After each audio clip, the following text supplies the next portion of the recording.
ఇప్పుడు దొండకాయ కొబ్బరి కసాల కూర తయారు చేసుకుని విధానం చూద్దాము. ఇప్పుడు దొండకాయలను ముందుగా కడిగి ఇలా చివరి దాకా కట్ చేయకుండా ఇలా 4 ఒక్కలుగా వచ్చేట్టుగా కట్ చేసుకోవాలి. గ్రైండర్ జార్ తీసుకొని గసగసాలు, కొబ్బరి, రుచికి సరిపడా పచ్చిమిరపకాయలు, ఇప్పుడు కొంచెం కొంచెం వాటర్ వేసుకుంటూ మెత్తటి పేస్ట్ చేసుకోవాలి. వాటర్ వేసుకొని మెత్తటి పేస్ట్ లాగా చేసుకున్నాం కదా. ఇప్పుడు ఇందులో ఆనియన్ ఇలా ఘాట్లుగా పెట్టి కట్ చేసుకోవాలి. చేసుకొని ఇందులో వేసేసుకొని పచ్చగా పేస్ట్ చేసుకోవాలి. పోపుకి సరిపడా ఆయిల్ వేసుకోవాలి. ఆయిల్ వేడెక్కినాక ఆవాలు, జీలకర్ర, 2 మిరపకాయ ముక్కలు, ఇప్పుడు మనం కట్ చేసి పెట్టుకున్న దొండకాయలు వేసేసుకోవాలి.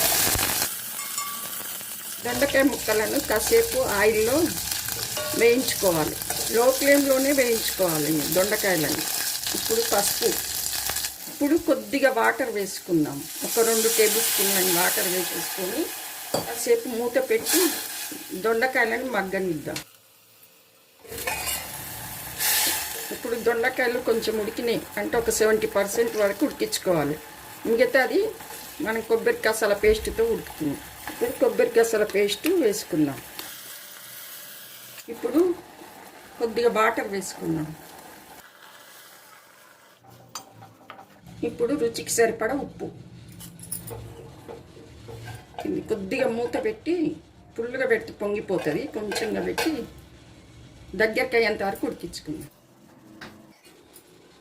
మధ్యలో కలియబెడుతూ లో ఫ్లేమ్లోనే ఉడికించుకోవాలి.